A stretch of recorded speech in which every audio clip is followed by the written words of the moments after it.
Olá, bom dia. São 11 da manhã. Estás comigo, Magda Cruz, e com, neste momento, Suzete Nunes. Vou começar por apresentá-la. Se eu disser que sou Magda Nunes da Cruz, é fácil perceber que é a minha mãe. Bem-vinda, Suzete. Como é que estás? Tudo bem, obrigada, bom dia. E contigo, neste tempo, está também a psicoterapeuta Fernanda Barata. Espero que também esteja bem, Fernanda. Estou bem, obrigada. E vocês também? Também estamos bem. Aqui a partilhar, já que o tema vai ser gestão de uma casa, estamos aqui a partilhar computador, porque os outros membros Muito da bem. família também precisam dele. Então juntamos aqui as três para falar de como é que se mantém a paz numa casa. Tu que estás a ouvir, podes comentar a qualquer momento e colocar perguntas para as nossas convidadas. Vamos então primeiro a uma breve apresentação. Aqui a Suzete tem 45 anos. Se calhar não, se calhar dizemos 30, porque andas sempre com energia. É mãe há 21, não só de mim, mas de 2 gêmeos, portanto, são três filhos. E gero com o marido uma casa com 5 pessoas no total, se fizermos as contas. Bem-vinda, Suzete. Aqui connosco temos também Fernanda Barata, que é psicoterapeuta. Se eu errar alguma coisa, corrija-me logo, não tem mesmo problema. Está bem, sem problema. Com o projeto clínico Saúde Mental Humanamente, acompanha há 15 anos famílias de crianças a idosos, passando por adolescentes e idosos, crianças, adolescentes, idosos e adultos, obviamente, dando cuidados de saúde da mente. Mais recentemente tirou uma pós-graduação em perturbações do neurodesenvolvimento na Faculdade de Medicina da Universidade de Lisboa, mas está em constante aprendizagem. Doutora, é seguro dizer que faz este acompanhamento através de conversas e técnicas científicas para encontrar soluções para os problemas dos pacientes? Sim, claro. Só uma pequena correção. A pós-graduação foi interrompida, precisamente assim que se falou na pandemia, a Faculdade de Medicina interrompeu a pós-graduação, portanto, não cheguei a acabá-la ainda, espero que isto aconteça. Está em decurso, não é? Está em decurso. Relativamente à pergunta que colocou, sim, é possível gerir tudo isto dentro de um seio familiar, temos mesmo que o fazer, porque senão as coisas complicam-se mais do que já estão, não é? E, portanto, essa gestão nem sempre é muito fácil, mas vamos conversando e comunicando sobre isso é o fundamental. Quando as pessoas não comunicam e cada um começa a gerir sozinho o seu espaço e o seu tempo, as coisas então aí é que se podem baralhar um bocadinho. O que é que acha, Suzete? Vamos tirar daqui. É um bocado isso. Não é? Tem que falar. A partir acho que vale a pena distinguir aqui uma coisa, que não vale a pena falarmos de um só tipo de casa. Há casas grandes, outras mais pequenas, e isso também tem que ver com o número de pessoas que vivem numa casa. Suzete, agora é estranho isso, chamar Suzete, não é? Mãe, o tamanho de uma casa, achas que influencia a gestão das tarefas, no manter, e acho que esta parte é importante, no manter da privacidade de cada membro? Sim, com toda a certeza. Portanto, eu tenho a sorte de ter uma casa grande, onde facilita, neste caso, 3 filhos, estarem cada um no seu espaço a trabalhar. Eu poder-me ausentar, estar mais isolada na cozinha, é onde eu estou sempre na cozinha. Foi delegada para a cozinha, mas é um bom sítio. Pronto, quando não há ajuda do pai. Quando não há ajuda do pai, posso ir para o jardim, porque tenho um jardim, então vou-me entretendo com as ervas. Mas sim, uma casa grande influencia, porque é os barulhos. Oh mãe, agora não, estou a estudar. Oh mãe, vou entrar, vou ter aula daqui a pouco. E tanto cada um no seu espaço é muito importante. Então, neste caso, doutora, ter privacidade é importante em cada membro? É algo de que lhe falam nas consultas, esta manutenção da privacidade? Falam sobretudo os adolescentes e os jovens adultos, falam sobre esta privacidade. É muito importante perceber que esta camada da população, os adolescentes e os jovens adultos, foram privados do convívio social regular e até dos seus parceiros, do contacto com os seus parceiros amorosos e amigos amorosos, não é? E, portanto, agora esses contactos estão-se a fazer muito mais online do que pessoalmente. E, portanto, é muito importante os pais darem esta privacidade aos seus filhos adolescentes para que eles não sintam a necessidade de ter que sair para se irem encontrar com as pessoas, não é? Mas Daqui a pouco vamos falar um pouco disso, do que é o desconfinar.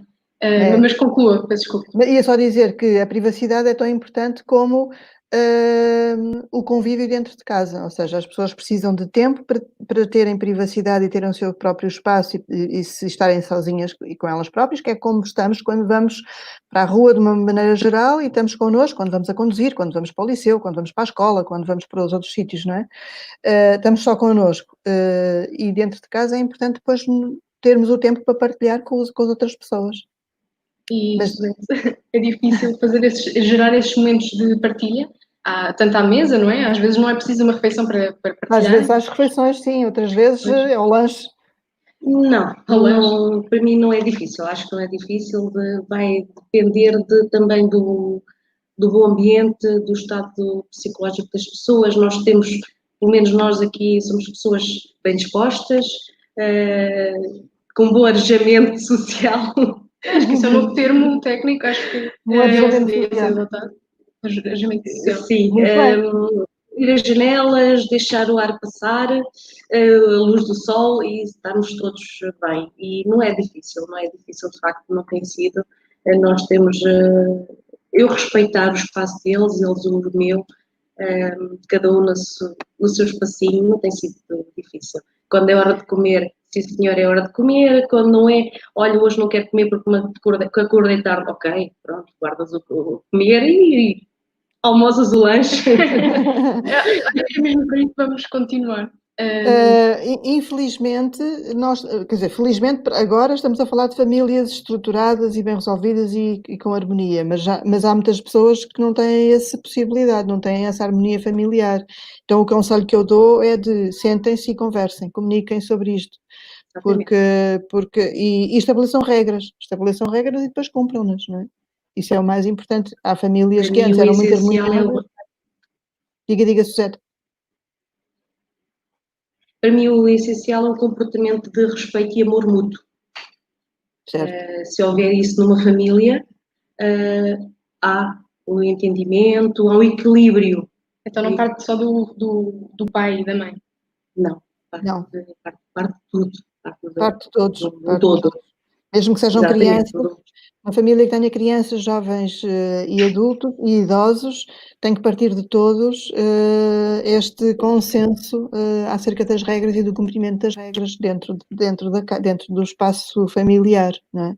Vocês têm um jardim, mas há muitas pessoas, a esmagadora maioria dos meios urbanos, das pessoas que vivem em meios urbanos não têm espaço exterior e, portanto, aí complica-se um bocadinho mais, não é? Agora já há mais desconfinamento, já as pessoas já podem sair um bocadinho, mas quando não houve, as coisas complicaram-se muito. E tem ideia de que se há uma certa idade onde é mais difícil para as crianças de chegarem ao pé da mãe, chegarem ao pé do pai, partilharem um problema, pedirem um conselho? Há assim uma barreira em que deixam de tentar partilhar ou não lhes é tão fácil?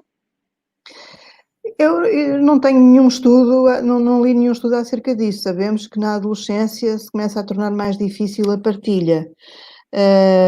Mas eu penso que a atitude dos pais aqui é muito importante, independentemente da idade das crianças ou dos jovens.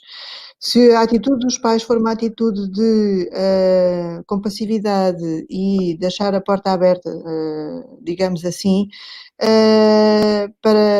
se tentarem prescrutar os sentimentos e as emoções dos filhos e dos adolescentes e eles não tiverem abertura, a ideia é deixem a porta aberta. Se precisares, eu estou aqui para o que for necessário, isso é o mais importante.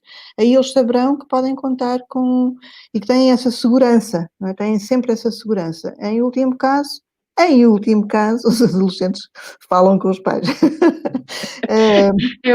Acaba por ser a última hipótese, mas... E depois, em último caso, os pais falam com os psicoterapeutas e psicólogos.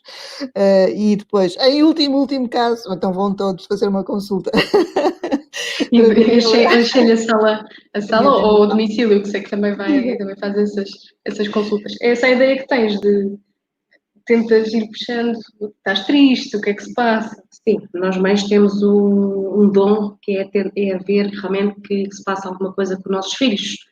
Quando eles estão demasiado calados, se isolam e se afastam. E então eu como mãe, o que tento fazer é aproximar-me com gentileza, conversar, tentar que puxar qualquer coisa. Tentar cativar, não é? E então, por vezes não é difícil, porque nem todos os filhos são diferentes. Eu tenho 2 gêmeos que são exatamente iguais, visivelmente, fisicamente, mas em termos de comportamento, em termos psicológicos, são completamente distintos. Eu tenho que saber lidar com um e com o outro. Um é mais fechado, é difícil sacar alguma coisa de lá, e então o que nós dizemos, realmente, como a doutora diz, é a porta está aberta, quando tu quiseres falar, a mãe está aqui para te ouvir. Portanto, os problemas resolvem-se. A 2 é mais fácil resolver do que sozinho. Exato, exatamente. Mas então podemos passar aqui para algumas situações que acontecem ao longo do dia. Começando, por exemplo, ao acordar com o pequeno almoço. Há certas famílias que têm manhãs mais complicadas, agora com o conviver quase 24 horas numa casa. Já tinhas falado sobre o cozinhar para a família com horários diferentes. E no nosso caso temos pessoas com acordares diferentes, que acordam mais bem dispostas, prontas, outras não. Exato. Quantas vezes é que consegues servir o pequeno almoço? Servir, porque nós aqui também já nos conseguimos servir uns aos outros, sozinhos. Claro. Mas consegues servir o pequeno almoço ao mesmo tempo, ou almoço? Assim, no início foi fácil, porque ainda tínhamos aquela rotina de levantar às 8, às 7h30, irmos à escola às 8, então aí no início ainda era fácil, todos tomávamos o pequeno almoço à mesma hora e a mesa estava pronta e todos comíamos. Passado, se calhar, umas semanas, provavelmente 15 dias, um mês, aí não. Já um ou outro, menos eles, os meus meninos, não se levantavam para tomar o pequeno almoço. Já não havia pequeno almoço para eles, então almoçavam só. E eu perguntava, faço almoço para ti? Mas eu tenho muita sorte de ter uma mãe que está sempre aí disponível para prestar esse tipo de atendimento familiar, que não é muito comum, ainda por cima eles já todos conseguem ser autossuficientes, não é? Mas eu diria que com o tempo que confinamos, à medida que o tempo foi passando, o nosso organismo também se foi readaptando a novas situações e, portanto, estas alterações todas dos horários é natural que entrem nas nossas vidas e que estabeleçam novas rotinas e novos hábitos, não é? E por isso mesmo, mais uma vez, eu volto a repetir, conversem sobre isto, não é? Porque a mãe não pode estar sempre disponível aí 100%, também precisa de tempo para si. E há muitas mães assim, estão sempre disponíveis e o tempo para elas mesmas depois esgota-se, não é? E depois, como é? Todos estão bem aconchegados dentro do amor da mãe, incluindo o marido, mas depois a mãe está exausta e está esgotada, não é? E depois aí há uma falha, não é?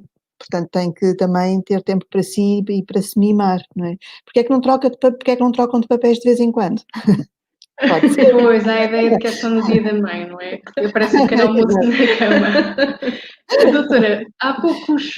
aliás, então, a conclusão que tiramos daqui, as manhãs têm de ser levadas ou ser geridas com particular calma.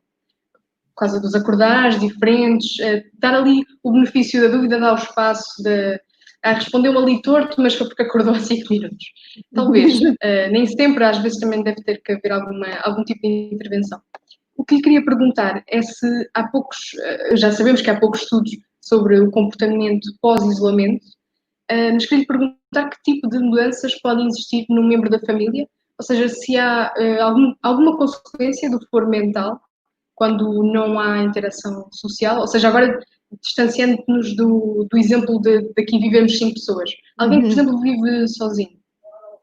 Para as pessoas que vivem sozinhas, eu diria que há duas extremidades. Há as pessoas que desejavam muito desconfinar e então começaram a fazer tudo com a maior normalidade possível, com um bocadinho de exagero, não é? E, portanto, aí essas pessoas foram chamadas à atenção pelos seus familiares e amigos, E depois há aquelas que têm muito medo, estão na outra extremidade, têm muito medo de desconfinar e que não querem, porque não querem de todo sair de casa e continuam fechadas quase que no quarto, nem sequer vão à janela. E eu também conheço alguns casos assim. Isto passa-se com todas as faixas etárias, mas mais nos idosos, né? Estas extremidades são muito evidentes nesta faixa etária acima dos 65 anos, e também na faixa etária da adolescência. Portanto, é interessante ver que desconfinar e confinar estão muito ligados à faixa etária das pontas. Os adultos, principalmente as pessoas em vida ativa, estão mais harmoniosos, tranquilos com esta questão do desconfinamento. Sabem gerir de alguma maneira. Estão a gerir de uma forma diferente e mais tranquila o desconfinamento. Esta é a experiência que eu tenho das pessoas com quem tenho contactado e até mesmo em consulta. Aqui a Larissa Silva comentou-nos, aqui foi-nos buscar mais ou menos o nosso tema. Ela pergunta, para quem mora sozinho e não tem o apoio familiar presencialmente, como é que se mantém a paz interior? Neste caso, já não é harmonia de gerir lidos de casa e assim, mas estar em paz consigo mesmo e desligar um pouco o barulho da cabeça. Tem alguma ideia? Tenho algumas ideias. Obrigada, Larissa, pela pergunta. É muito pertinente. Para quem mora sozinho e não tem a presença dos familiares, de facto, a paz interior é muito importante. Aquilo que eu aconselho é que façam coisas de que gostam. Há sempre coisas que nós gostaríamos de ter feito ao longo da nossa vida e que nunca fizemos por falta de tempo. E, portanto, agora é o momento. É o momento de fazer. Redescubram ou reinventem a vossa criatividade, a vossa imaginação e pensem em coisas que realmente vos causariam prazer. O que será? Coisas que podem fazer dentro de casa. Será escrever, será ler, será pintar, será criar alguma coisa, será conversar com pessoas online, será imaginar uma viagem, planear uma viagem. Enfim, há tantas coisas que as pessoas podem planear para um futuro relativamente próximo e que vão poder fazer. O planear, eu diria que é uma das mais interessantes atividades que nós podemos fazer quando estamos sós e precisamos de estabelecer paz interior. Imaginar um futuro próximo que nós gostássemos, cria nos nossos neurónios novas conexões e quando começamos a imaginar e a fechar os olhos e a nos sentirmos nesse futuro próximo, o nosso próprio corpo começa a sentir essa nova realidade e isso é maravilhoso. É o que se chama, de uma maneira geral, o sonhar acordado, mas sem megalomanias, baixando um bocadinho os pés na terra, imaginando que vamos conseguir fazer aquilo e planeando uma atividade com algum realismo. Isso é maravilhoso. E esse sonhar acordado vai desde muitas coisas, não é? Desde o pintar, ao ler, a tudo, jardinagem, tudo. se tivermos tudo, jardinagem, exatamente. Adotar um gatinho. Se quiser, no meu site encontra as conversas de 30 minutos, todas às segundas, quartas e sextas. Pode conversar um bocadinho comigo, se quiser, sem qualquer problema. E pode procurar grupos de apoio, porque também envolvam-se em grupos de apoio que hoje em dia estão muito presentes online e podemos ajudar imensas pessoas. Basta conversar. É muito interessante. Não estou a falar de grupos de apoio especializados, clinicamente especializados em apoio, mas basta conversar com pessoas que não conhecemos para que venham novas aragens arejar o nosso silêncio. O arejamento social. Mudando assim um pouco de tema, as crianças agora têm escola, alguns têm telescola, outros já ainda têm as aulas online, e pelo menos no nosso caso temos alguém que tem que sair de casa para ter algumas aulas presenciais que complementam os estudos deles.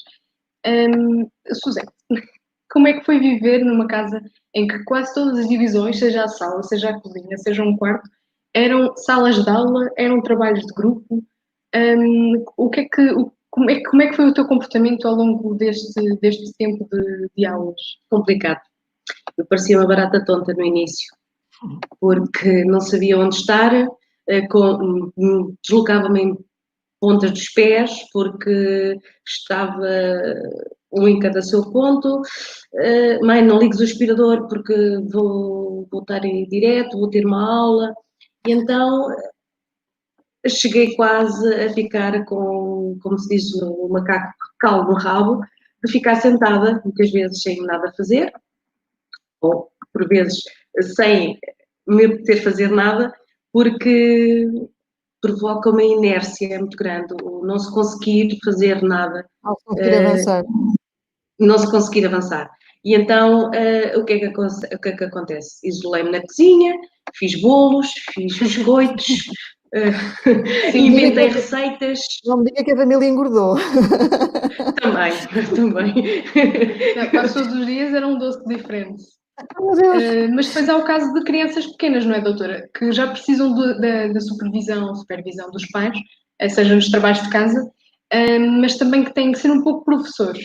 Quando um pai e uma mãe têm que se sentar ao pé da criança para ela ter atenção à aula, não sair da cadeira enquanto está com o professor, como é que um pai ou uma mãe consegue gerir esta vida doméstica e ajudar na instrução do filhote? Mais uma vez aqui o que eu digo é que, volto a repetir, a comunicação é importante. Para uma criança pequena, que eles associam os pais em casa ao fim de semana, às férias ou aos feriados. Portanto, aquilo que eles pensam é, se o meu pai está em casa e a minha mãe está em casa e não me ligam, o que é que se passa? O que é que está? Gera-se aqui uma certa confusão. Depois, se ainda em cima disto vamos colocar as aulas, que agora já estão a acontecer, então algo realmente muito estranho se passa. Então é importante os pais explicarem às crianças, mesmo que sejam pequenas, com frases curtas, concisas e simples, o que é que se está a passar. E é importante, mais uma vez, que eles que saibam estabelecer a regra, porque não é possível um pai estar a trabalhar ou uma mãe estar a trabalhar em casa e ao mesmo tempo estar a apoiar a criança que está a ter a escola ou que está a estudar, não é? Portanto, quanto mais depressa as crianças perceberem que agora este é o tempo da escola e a escola agora é uma situação nova, é diferente, melhor será para os pais. E é claro que é importante que as crianças também cumpram essas regras.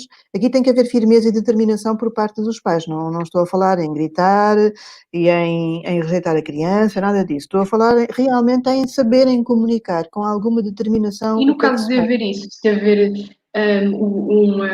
alguém que se exalta, neste caso o pai que se fica cheio, o pai e mãe, aqui pai como figura parental. Psicoterapia. Diga, não ouvi. Nesse caso, o pai tem que ir à psicoterapia. Aliás, está a brasa da sardinha, mas é uma gestão depois difícil, neste caso a concentração das crianças ainda é mais pequena, não é? É uma situação muito difícil. E também é muito difícil, é muito diferente aprender na escola e aprender em casa, completamente diferente. É o ambiente também, não é? É o ambiente, portanto, eu diria que em casa as crianças têm que ter mais pausas, não tem nada a ver, a aprendizagem é completamente diferente e muito mais lenta, porque é preciso ver que na escola eles aprendem juntamente com os seus pares, em casa não têm pares, portanto eles sentem-se completamente sós nessa aprendizagem que os pais consideram que é importante, e é, mas é mais importante não criar crianças ansiosas, penso eu. Portanto, se o pai se exaltar, penso que está a criar uma ansiedade na criança desnecessária. E depois é um ciclo vicioso, se ele se exalta ou ela se exalta, a mãe se exalta, a criança fica ansiosa e também rapidamente vai começar a chorar, a gritar, etc. e por aí fora. Portanto, depois é um ciclo vicioso que é mais difícil parar. Portanto, é preferível nunca iniciar. Pois. Da mesma maneira que a doutora Fernanda se está constantemente a atualizar, como já partilhou connosco, há alguma maneira de os pais procurarem saber melhor qual é a melhor maneira de lidar com os problemas que possam surgir entre pais e filhos, de maneira a tentar ajudar? Como é que se faz isso? A melhor maneira de diagnosticar os problemas e os conflitos? Não deles se informarem para perceber qual é que é a melhor maneira de solucionar e de como é que tem que ser a abordagem com os filhos. Eu bem percebo a pergunta é, para pais que estejam perdidos nestas abordagens de lidar com os filhos, eu acho que há muita informação na internet, imensa. É uma questão de procurarem através de palavras-chave, há muita informação. Não quero voltar a puxar a brasa à minha sardinha, quando as situações são realmente muito complicadas. Acho que é importante pedir ajuda especializada, quer para uns, quer para outros. Por exemplo, uma terapia familiar, 1 ou 2 sessões podem perfeitamente resolver as situações, mas para situações mais comuns, eu diria que há muita informação na internet. É importante procurar informação credível, atenção. Hoje em dia há demasiada informação só para ir encher, não é? Mas, por exemplo, no meu site tem alguma informação de entretenimento para crianças e entretenimento para idosos também, nesta fase do confinamento. Mas, volto a repetir, há as minhas conversas de 30 minutos de manhã, das 7 às 8, onde posso dar conselhos muito simples e podem obter informações completamente gratuitas e algum apoio, enfim, em 30 minutos faz-se o que se pode, não é? Mas E é algum preciso apoio. querer esse apoio. É preciso querer. Obtenham ideias novas, falem também com amigos. Era isso que eu ia perguntar aqui à Suzete, se falar com outros membros da família, que são pais, ou mesmo até com vizinhos, nós temos, quase todos os nossos vizinhos têm filhos, e aqui a do lado até tem bastantes, 3, e bem pequeninos, se tudo isso ajuda, ou seja, se a troca de informações, de conhecimentos, ajuda depois a aplicar também na tua própria casa. Ai, um suspiro. Questão difícil. Assim, eu cheguei a falar com pais, inclusive eu tenho uma irmã com um menino pequeno, com 6 anos, na primeira classe, onde está a ter telescola, onde no início foi muito complicado para ambos. A excitação, porque a criança não está numa sala de aula, está atrás de um monitor onde desconhece completamente como se comportar, por sua vez ficam endiabrados, completamente impossíveis de aturar, e os pais perdem o controle, perdem a cabeça e por vezes, muitos pais, e eu ouvi, falei com vários, que só lhes apetecia dar um tareão e porque... Mas depois procuraram outras maneiras Mas de só que é assim, e depois o que é que resolvem? E a única solução que existe de facto, calma, vamos conversar, olha, não queres agora, professora, não dá para continuar a aula porque ele está demasiado excitado, continuamos amanhã, fazemos amanhã, e é conversar, porque realmente a criança entra, como a doutora mencionou muito bem, choram, e entram num estado que é impossível, tanto para o pai como a criança continuar.